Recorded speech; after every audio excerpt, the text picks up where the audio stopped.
장관님, 그 최근에 강서구 전처 피살 사건 알고 계시죠? 네. 예, 오늘 저희 오후에 또 네. 참석하시기로 하셨고, 네. 장관님도 어제 그 세 자매를 만나신 걸로 알고 있습니다. 네. 맞죠? 예. 그 이러한 일들이 얼마나 일어나는지 혹시 통계로 집계되고 있습니까? 정확한 통계 같은 게 좀 아쉽게 잘 안 없죠? 되고 있죠. 예. 예. 그럼 혹시 우리나라 지금 데이트 폭력도 통계로 잡힙니까?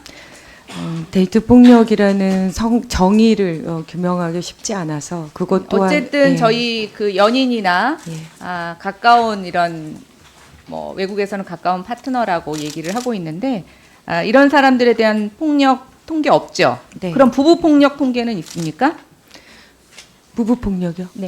예. 그 가정 폭력 부분은 조금 네, 지금 없습니다. 예, 그러니까 저희가 정확하게 얼마가 일어나는지를 알지 못하고 실태를 모르다 보니까 대책이 있을 수가 없고요. 또 설사 대책을 만든다고 하더라도 구멍이 좀 숭숭 뚫릴 수밖에 없다고 생각합니다. 저는 이 지금 가정폭력 중에서 가정폭력으로 피해를 입는 학생들에 대한 일종의 우리의 정책이 지금 얼마나 구멍이 숭숭 뚫려 있는지를 좀 오늘 사례를 갖고 말씀드리겠습니다. 저희 이번에 통계를 받아보면서 느낀 건 여성가족부에서는 직접 취합하는 통계가 없었고 경찰청 자료를 갖고 저희가 이제 간접적으로 제출을 받았는데 제가 보니까 1년에 가정폭력 피해자 중에서 18세 이하가 한 해 3,000명 정도 발생하고 있는 걸로 알고 있고요. 그나마 신고 접수된 거니까 신고되지 않은 것, 접수되지 않은 것은 굉장히 많을 거라고 보여집니다. 근데 이제 이런 피해를 받은 학생들은 가정폭력 방지 및 피해자 보호 등에 관한 법률에 의해서 주소지 이외의 지역으로 전학을 갈 수 있게 됩니다. 예, 알고 계시죠? 네, 네. 예, 그래서 이제 전학을 지원을 해주고 있는데 참 희한한 일이 생기고 있습니다. 전학이나 이제 학교를 옮기고 나면 가정폭력 재발 방지를 위해서 피아동에 전학을 간 학교, 주소지, 전화번호 등이 가해자에게 알려지지 않아야 되는데 이런 비밀이 엄수가 안 되고 있다는 겁니다. 한번 저희가 사례를 몇 개 찾아봤습니다. 한 학생이 전학을 갔습니다. 근데 그 학교에서는 이런 식으로 전학 온 학생에게 아동 정신 건강 증진의 일환으로서 아동 정서 심리 검사를 실시를 합니다. 근데 이 심리 결과를요, 등록 주소지인 가해자가 있는 집으로 보내거나 아니면 그 부모에게 문자로 발송을 합니다. 두 번째요, 자녀가 다녔던 학교를 찾아가서 자신이 보호자라고 관련 서류를 들고 가면 비밀 전학해온 초등학교를 알아버리게 됩니다. 장관님, 이게 우리가 가족이라는 것 같고 얼마나 폭력이 있는지 알고 계시죠? 예, 법적 가족. 네. 한 초등학교에서는 가해자가 아버지를 증명하는 서류 들고 와서 알려달라고 집요하게 요구하였고 아빠라는 사실이 증명되자 배정받은 중학교를 알려줬다는 겁니다. 또 어떤 데는 교육청과 학교에서 이 비밀 전학 제도라는 자체를 이해하지 못해서 전학을 거부하는 사례도 있다고 해요.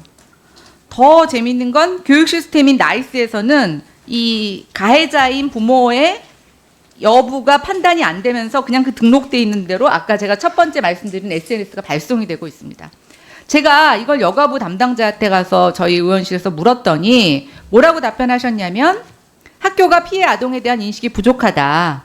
그럼 피해 이런 거를 여성가족부가 좀 학교에 전달해 줘야 되느냐 아니냐라고 말씀드렸습니다. 여가부 대답이요. 학교는 교육부 소관이라고 답하고 있습니다. 제가 장관님 인사청문회 때 가서 여가위를 폭발을 하시는지 아니면 여가위가 모든 걸 할 수 있는 정도로 강력하게 하시라고 하셨습니다. 그렇죠? 네. 아마 제가 여가위 상임위 하면서 제일 느끼는 거고 장관님도 제일 답답하실 것 같은데요. 네. 이런 식으로 대응하면 할 수 있는 게 아무것도 없습니다. 그냥 여가위 장관 자리 하나 있는 겁니다. 어떻게 생각하십니까? 되게 중요한 지적해 주셨습니다. 저희가 지난번에도 지난 19대 때인가요? 그 주민등록부를 볼 수 없게 하는 그 제도도 정착되는데 되게 오랜 시간이 걸리고 결국은 본인이 신청을 해야 되는 뭐 여러 가지 어려움들이 있었던 건데 제가 지금 여기 와서 확인해 보니 실제로 제일 그 연계가 잘 안 되는 곳이 사실 학교인 것 같습니다. 그러니까 장관님, 저는 네네. 이렇게 생각해요. 예. 법을 바꾸는 방법도 있죠. 네, 네. 그러나 사실은 친자 관계 다 보니까 이것만 갖고 강제할 수는 없는데요. 네, 네. 사실은 우리의 조금만 관심만 있으면 돼요. 이 아이가 이런 요인으로 전학을 왔다. 이런 문제가 있는 아이다. 그럼 그런 부모가 와서 비밀 정보를 알려달라고 했을 때는 지금 최근에 일어나고 있는 살인 사건 다 보십시오. 네. 경찰에 신고했는데 경찰들이 그냥 형제라고 부부라고 지나친 것 때문에 끔찍한 사건이 일어나지 않았습니까? 네. 예. 근데 이런 사건이 일어났을 때도 우리가 그거를 고치지 못하면 전 안 된다고 생각하고요. 네, 네. 우리가 학교에 통보를 하시던 여성가족부에서 무슨 상담을 하시던 일단 실태 파악할 수 있는 노력은 좀 시간이 걸리겠지만 이런 비밀이 보장돼야 되는 사례에 대해서는 조금 더 적극적으로 전파를 해주셔서 미연에 방지될 수 있도록 좀 해주십시오. 네, 법적인 제도 정비도 노력하고 투트랙으로 저희가 현실적으로 그 아이나 또 그 피해자를 중심으로 해서 그 보호 조치라는 부분들을 조금 더 정밀하게 점검하고 확인하고 조치 마련해서 말씀드리도록 하겠습니다.